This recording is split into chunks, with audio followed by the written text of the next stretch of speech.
Ayan, magandang gabi sa ating mga subscribers. Flex ko lang itong sapatos na nabili ko, no? Ito yung bago na Jamorant Ankle Feel. Tignan natin kung ano itsura nito sa loob. Ayan, buksan natin yung box. Okay. Ayan ang itsura ng Jamorant Ankle Feel na sapatos.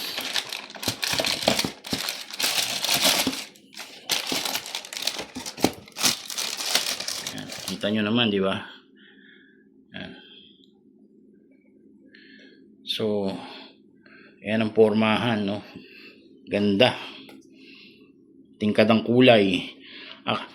Ito nga palang Jamorant na to, pang basketball na sapatos to, no? Ayan, kita nyo ilalim. Medyo may mga makakapit na ano.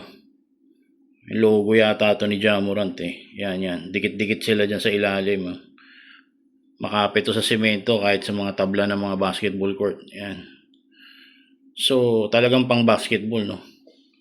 Pero kung gagamitin mo to for running, parang pwede naman. Kaso lang medyo, alam mo yun, mabigat. Medyo mabigat siya ng konti. Palang alam mo naman pag running, di ba? Kailangan medyo magaan yung sapatos. So, nasa sa inyo na yan. Kung gusto nyo talagang ito yung formang gusto nyo gamitin, no? Okay naman. At mukhang matibay talaga, no? Talagang original na Nike, no? Hindi siya imitation o yung mga class A. Yan. Yung nga gilid niya, akala mo parang kinahig ng dinosaur, no? Parang Jurassic ang datingan. Yan, Zoom X. Yun. Tingnan naman natin tong isang pair. Yan.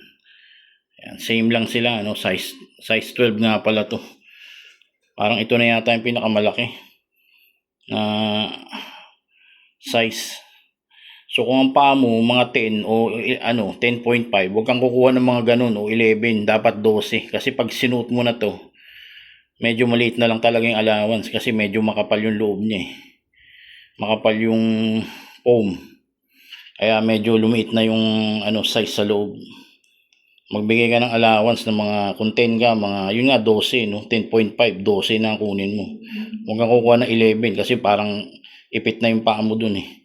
Halos hindi na rin kasya. Ayan. Okay.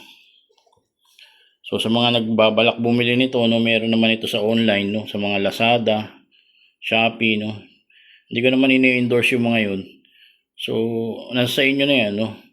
Pwede nyo naman siguro hanapin to dun sa mga Nike stores, no? Sa Nike.com. Yun. Okay. Yan.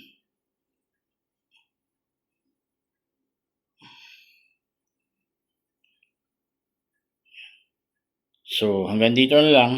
Salamat sa inyong pagpapanood sa aking video. Don't forget to like and subscribe sa aking channel. Sa Kuya Vlogs channel. Magandang gabi. God bless.